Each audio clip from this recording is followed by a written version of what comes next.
Hello अस्सलाम वालेकुम students, welcome to my YouTube channel learn for success. उम्मीद करता हूँ आप लोग खैरियत से होंगे। आज की वीडियो के अंदर हमने पेपर्स के हवाले से कंप्लीट गाइडलाइन को डिस्कस करना है, जो कि विच यूनिवर्सिटी के स्टूडेंट्स के माइंड्स में क्वेश्चन होते हैं। वो तमाम क्वेश्चन हम आज की वीडियो के अंदर डिस्कस करेंगे। वो कौन कौन से टॉपिक्स हम डिस्कस करेंगे, मैं यहाँ पे हाईलाइट करवा देता हूँ आपको। फ़र्स्ट ऑफ़ ऑल हम ये टॉपिक डिस्कस करेंगे कि क्या वर्चुअल यूनिवर्सिटी का पेपर रिपीट होता है। सेकंड हमारा क्वेश्चन होगा, वर्चुअल यूनिवर्सिटी का पेपर आसान होता है या मुश्किल होता है। जो न्यू स्टूडेंट होते हैं उनके माइंड में एक ही क्वेश्चन चल रहा होता है कि पेपर किस तरह का आता है, क्या वर्चुअल यूनिवर्सिटी का पेपर आसान होता है, मुश्किल होता है, किस तरह का होता है। ईच एंड एवरीथिंग हम इसके अंदर डिस्कस करेंगे। और नेक्स्ट आ जाता है वर्चुअल यूनिवर्सिटी के पेपर की तैयारी किस तरह करनी चाहिए। ठीक है ना।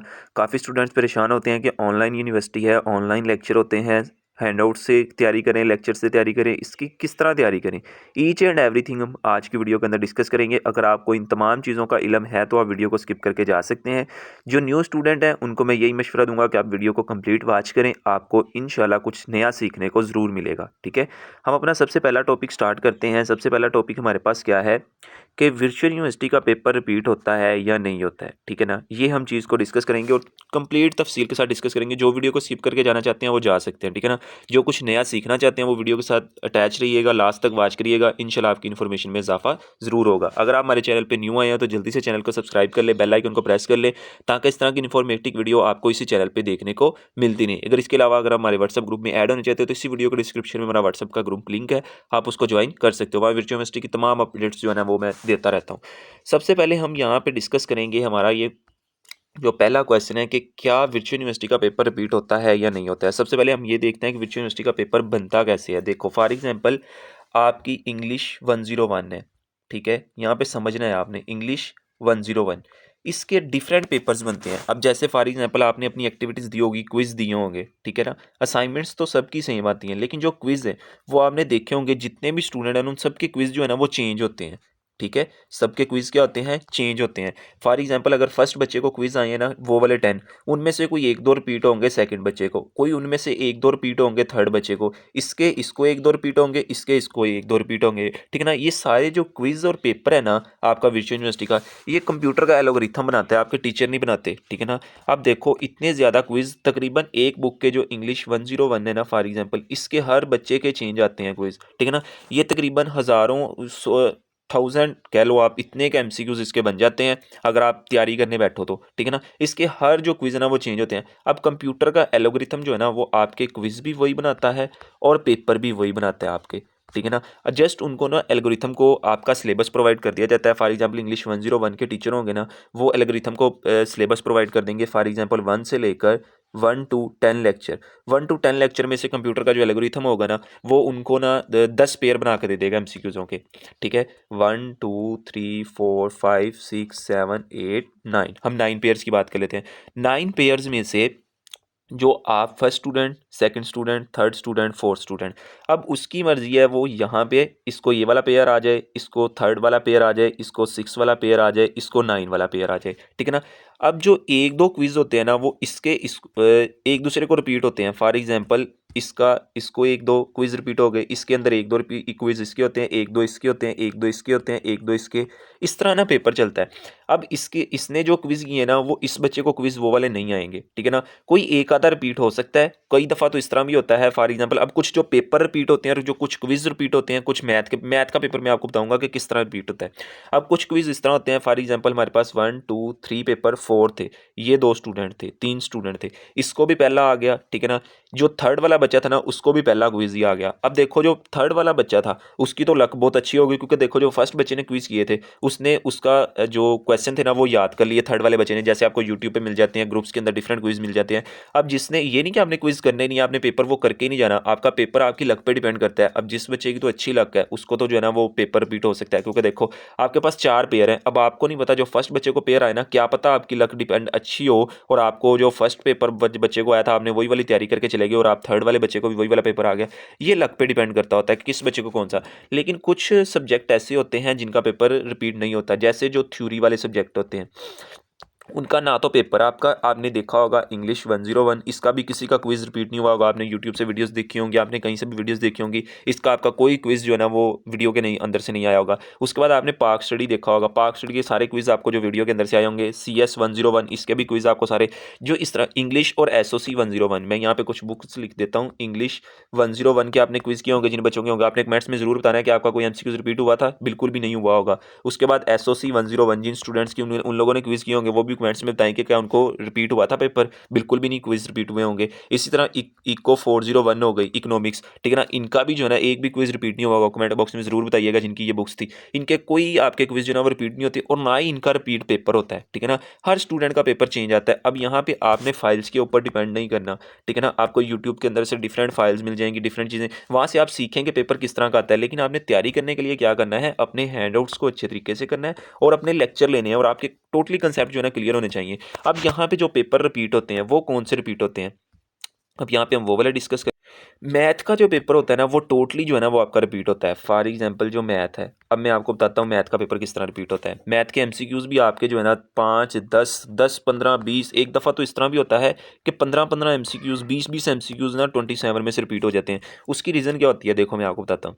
जो मैथ का पेपर होता है, अगर फॉर एग्जाम्पल उसने कोड बनाए हैं 1, 2, 3, 4, 5, 6 पेपर बना लिए हैं, अब वो कितनी कुछ चेंजिंग कर सकता है। फॉर एग्जाम्पल उसको हमारे टीचर ने सिलेबस प्रोवाइड किया है कि 1, यहाँ पे उसको सिलेबस प्रोवाइड कर दिया है 1, 2, 1 + 2 + 3, यहाँ पे कलर चेंज कर लेते हैं, यहाँ पे दिखाई नहीं दे रहा। तो फॉर एग्जांपल हमारे पास आ गया 1 + 2 + 3 + 4। टीचर ने कहा जी ये हमारे पास जो है ना वो सिलेबस है, आप इसके डिफरेंट मेथड के ना पेपर ड्रा करके दे दो। अब वो क्या करेगा कि जो कंप्यूटर का एल्गोरिथम है वो कितना चेंज कर लेगा, 1 + 3 + 4 + 2 इस तरह लिख लेगा। ज़्यादा से ज़्यादा ये 4 वैल्यूज़ है ना, ज़्यादा से ज़्यादा इसके 8 पेपर बन सकते हैं। अब 8 पेपर के अलावा तो कोई भी पेपर जो है ना वो रिपीट नहीं होगा। 8 के अलावा इन्हीं 8 को वो दोबारा रिपीट अप करना स्टार्ट कर देगा, ठीक है ना। तो ये देखो अब 8 पेपर बन गए, लेकिन बच्चे कितने होते हैं 1000 के हिसाब से। अब ये मैथ के पेपर रिपीट होना स्टार्ट हो जाते हैं। अब क्योंकि देखो मैथ का सिलेबस है, उसको इसको हम कितने मेथड में चेंज कर सकते हैं। देखो 1 + 2 + 3 है, इसको किस तरह लिख सकते हैं, या 3 + 2 + 1 लिख सकते हैं, या 1 पहले लिख देते हैं, फिर 3 लिख देते हैं, फिर 2 लिख देते हैं, ठीक है ना। देखो ये रिपीट हो रहा है, इसके अंदर भी वही चीज़ है, ये रिपीट हो रहा है, इसके अंदर भी वही चीज़ है। इसको वो ज़्यादातर रिपीट नहीं कर सकते। थ्योरी वाला सब्जेक्ट जो है ना वो कंसेप्चुअल तौर पर लेके आ सकते हैं, लेकिन मैथ के क्वेश्चन को कंसेप्ट के तौर पर नहीं लेके आ सकते। उसको पता है कि सेंटर में प्लस है तो प्लस के साथ ही सॉल्व होना है, अगर कोई फार्मूला लग रहा है तो उसके अंदर फार्मूले के साथ ही सॉल्व होना है। उसके अंदर कोई लॉजिकल या कोई इस तरह की चीज़ नहीं होती, ठीक है ना।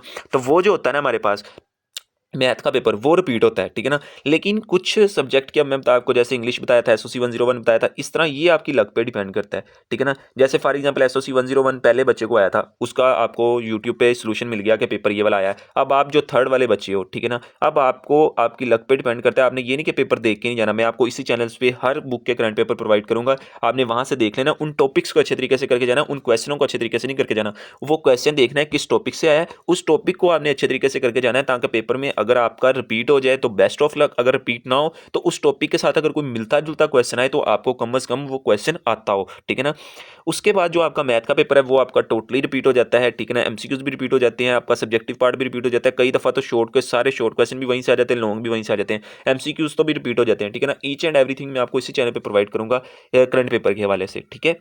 अब ये था आपका क्वेश्चन कि क्या वर्चुअल यूनिवर्सिटी का पेपर रिपीट होता है या नहीं होता है। आई होप कि आपको क्लियर हो गया होगा कि वर्चुअल यूनिवर्सिटी का पेपर किस तरह बनता है, कैसे उसको चेकिंग किया जाता है। चेकिंग के हवाले से हम नेक्स्ट वीडियो के अंदर डिस्कस करेंगे। ये था आपका पेपर पैटर्न, तकरीबन 7 से 8 पेपर बनते हैं, पेपर पैटर्न बनते हैं। हर बच्चे को पेपर डिफरेंट आता है। 7 से 8 के पेपर के बाद वो रिपीट होना पेपर स्टार्ट हो जाते हैं नेक्स्ट बच्चों को, ठीक है ना। तो वो आपकी लक पे डिपेंड करता है, आपको रिपीटेबल पेपर आ जाए। अगर आपको रिपीटेबल पेपर आना है तो उससे पहले जो पिछले बच्चों को आया वो वाले पेपर आपने अच्छे तरीके से किए हो तो आपको पता होगा कि आपका पेपर रिपीट हुआ है।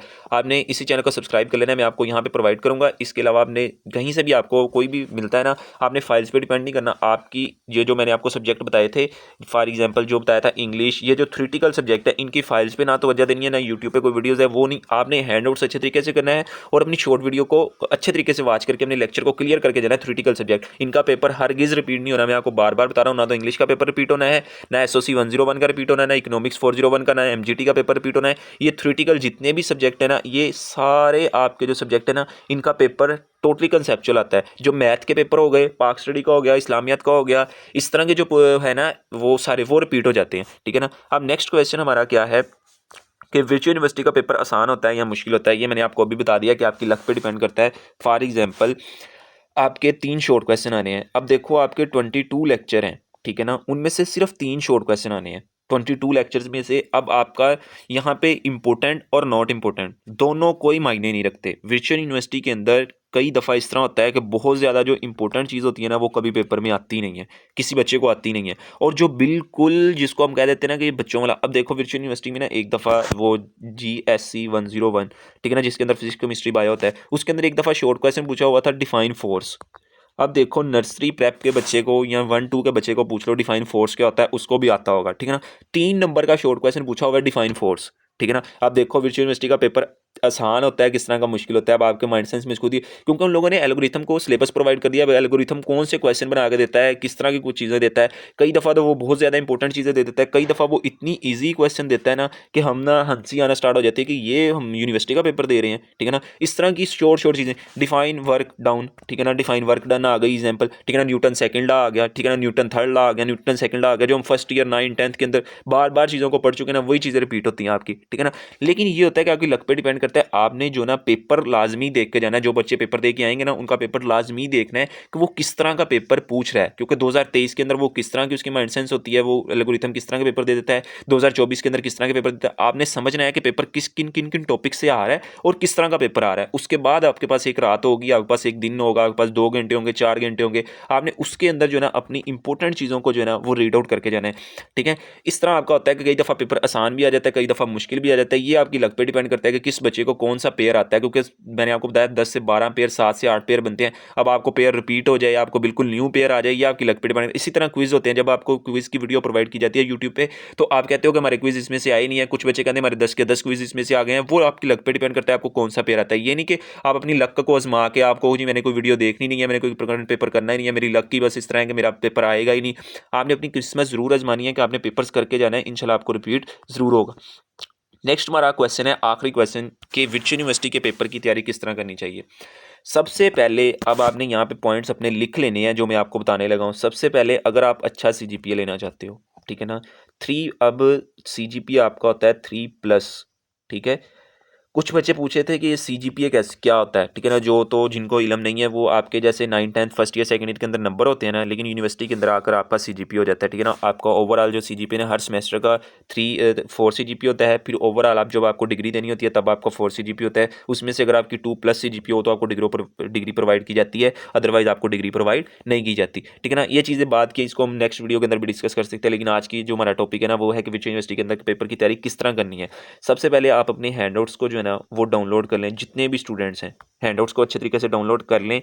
डाउनलोड करके उसके बाद आप अपने जो शॉर्ट लेक्चर है ना उनकी एक सीरीज़ को ना डाउनलोड करके अपने यूट्यूब पे रख लें, ठीक है ना। जिस तरह ही आपको टाइम फ्री मिले, 5 मिनट मिले हैं, 10 मिनट मिले हैं, आप एक एक 2-2 लेक्चर जो है ना यूट्यूब से शॉर्ट जो है ना वॉच करते रहो। जो जिनके पास तो ज़्यादा टाइम है, ठीक है ना, जो सिर्फ वर्चुअल यूनिवर्सिटी के कुछ वर्चुअल यूनिवर्सिटी के स्टूडेंट जो जॉब होल्डर होते हैं, ये मैं उनको मशवरा दे रहा हूँ। जो घर में बैठ के ईजिली स्टडी कर रहे हैं या कैंपस में जाकर स्टडी करते हैं, उनको मैं यही मशवरा दूंगा कि आप LMS वाले लेक्चर लें। अगर आपको उससे बोरिंग हासिल होती है आप यूट्यूब की तरफ फिर आ जाएं, यूट्यूब से आप जो है ना शॉर्ट लेक्चर लें, ठीक है। शॉर्ट लेक्चर लेने के बाद आप साथ में हैंडआउट्स की रीडिंग करते जाएं, क्योंकि आपके जो ऑब्जेक्टिव होने हैं ना वो टोटली हैंडआउट से आने हैं, और इनके ऊपर आप टाइम ज़ाया ना करें। जो SSC 101 हो गई, इंग्लिश हो गई, ये जो थ्योरेटिकल सब्जेक्ट है ना इनकी आप हैंडआउट्स अच्छे तरीके से करके जाओ। आप यूट्यूब से ना देखो इनका पेपर किस तरह है, क्या चीज़ है, आपको सारे लोग बताएंगे, लेकिन वो पेपर हरगिज़ रिपीट नहीं होता। मैं आपको पर्सनली, मैंने वर्चुअल यूनिवर्सिटी के अंदर 4 साल की डिग्री ली थी ना, मैं आपको बताऊँ मैं ये सारी बुक्स पढ़ चुका हूँ। SSC 101 हो गई, इंग्लिश 101 हो गई, इकोनॉमिक्स 401 हो गई, MGT हो गई, ईच एंड एवरीथिंग, GSC 101 हो गई, ये सारी बुक्स को मैंने स्टडी किया है। यकीन करो इनका एक भी लफ्ज़ जो है ना वो फाइल से नहीं आता।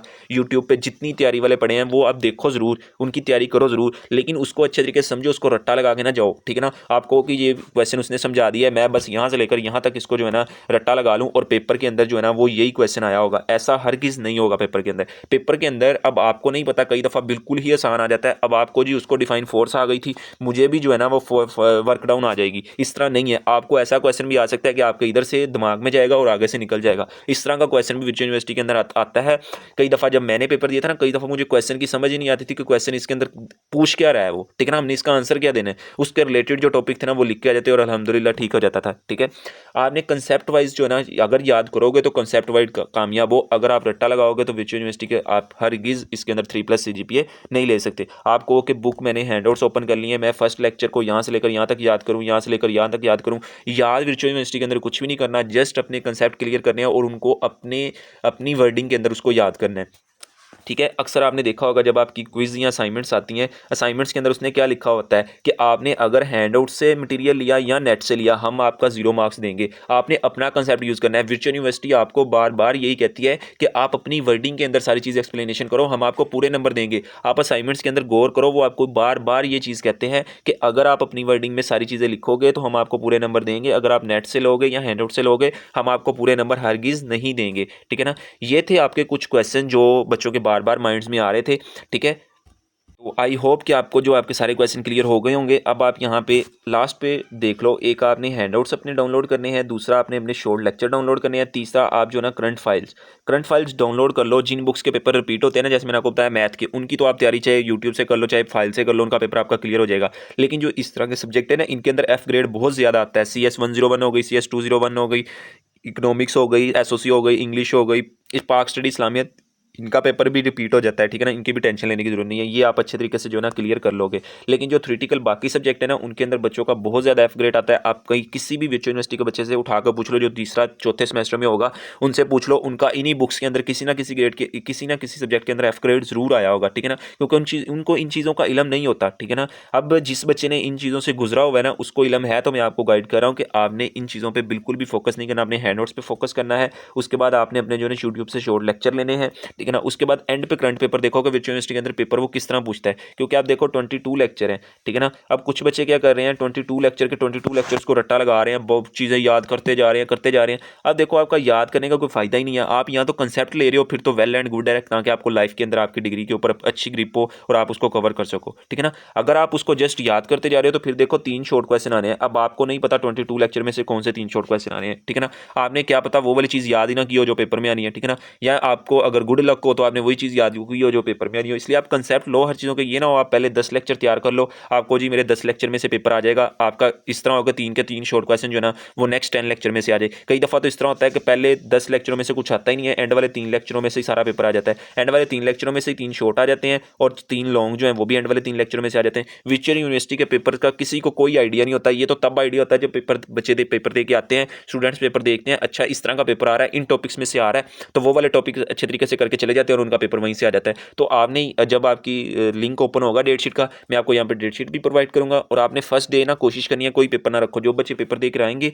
उनसे आपने जो है ना पेपर अपना पूछ लेना है कि किस तरह का पेपर आ रहा है। नहीं तो मैं आपको इसी चैनल पर कोशिश करूँगा हर बुक का जो करंट पेपर है ना वो यहाँ पे प्रोवाइड करूँ। अगर ना प्रोवाइड कर सका तो मैं आपको जो व्हाट्सअप ग्रुप लिंक है आपने उसको ज्वाइन कर लेना है, मैं वहाँ पे उसको जो ना पेपर हर बच्चे का सेंड करता रहूँगा कि किस बच्चे को कौन सा पेपर आ रहा है। आपने वो वाले टॉपिक्स अच्छे तरीके से करके चले जाने, इंशाल्लाह आपका जो पेपर है ना वो अच्छा हो जाएगा, ठीक है। आई होप कि आपके जो है ना तमाम क्वेश्चन मैंने यहाँ पे क्लियर कर दिए हैं। अगर इसके अलावा अगर आपका कोई भी क्वेश्चन हो तो आप कमेंट बॉक्स में पूछ सकते हैं, इंशाल्लाह मैं वहाँ पे रिप्लाई करूँगा। नहीं तो नेक्स्ट वीडियो के अंदर आपका वो क्वेश्चन ऐड करके मैं आपकी तमाम जो है ना कंसेप्ट वर्क क्लियर कर दूंगा, ठीक है ना। तो इंशाल्लाह अगर आपने चैनल को सब्सक्राइब नहीं किया तो आप चैनल को सब्सक्राइब कर लिया। आपके लिए इतनी मेहनत करते हैं और आप चैनल को सब्सक्राइब नहीं करते, ना वीडियो को लाइक करते हैं। वीडियो को लाइक किया करें, चैनल को सब्सक्राइब किया करें, और जो न्यू स्टूडेंट होते हैं उनके साथ इस वीडियो को शेयर किया करें। इंशाल्लाह मिलेंगे एक नई वीडियो के साथ, तब तक अपना ख्याल रखिएगा। अल्लाह हाफिज़।